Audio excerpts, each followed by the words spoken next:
Bismillahi rahmani rahim. Merci man rama fika min karimin anzalak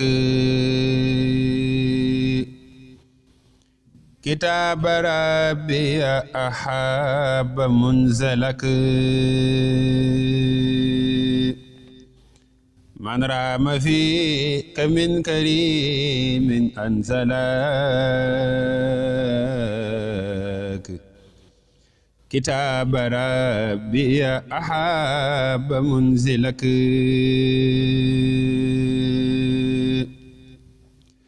rafa ma hin bika khadan nudula man bikara man nafa mimman anzala